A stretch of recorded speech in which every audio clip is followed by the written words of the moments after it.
economic development, our big challenge in California is the cost structure. Whether you want to start a business here, hire people here, pay for labor, deploy public dollars to achieve community outcomes, our cost to do things is so high that we often get less impact per dollar deployed in the economy. And that hits both the public and private sectors. I mean, let's face it, California's big asset is our people.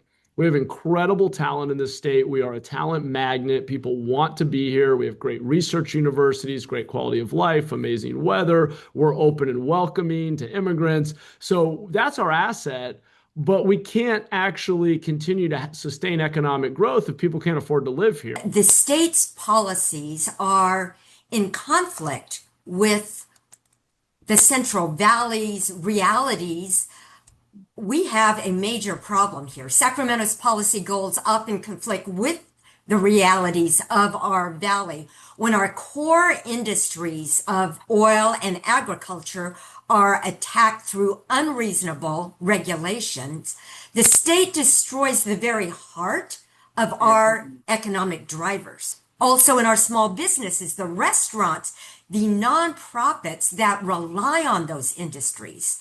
We are grateful for the state's recent support of the 2,000 new oil and gas well drilling permits annually.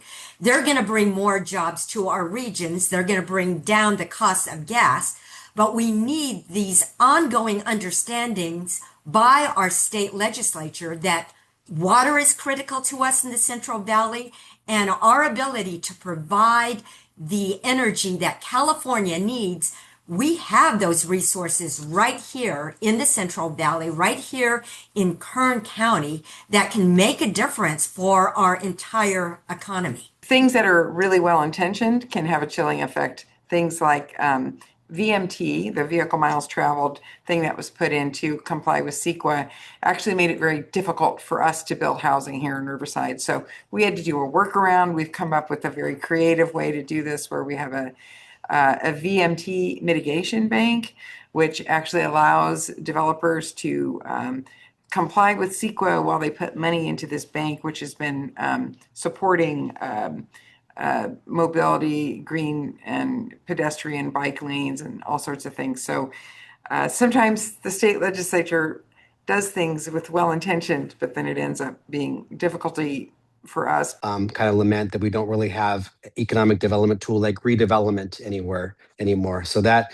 is so key, especially as we try to help finance housing projects, affordable housing projects, which are economic development and address the two issues that we hear from our constituents most about, housing and homelessness. So that, we've come back with these infrastructure financing districts, which are very helpful, which is what we're using in our downtown rail yards, the largest urban infill site in America right now, the old terminus of the transcontinental rail yards, 1,000 or so housing units, Kaiser, a soccer stadium. So that infrastructure financing district allows us to do that.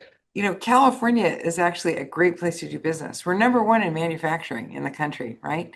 But when you go and you talk to people nationally and internationally, and they're looking to set up a business here, one of the first things they say is, it's too expensive. We can't go there. California doesn't manufacture anymore.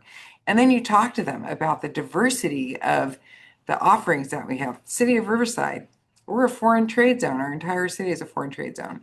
We have the lowest utility rates in the state. We have our own public utility.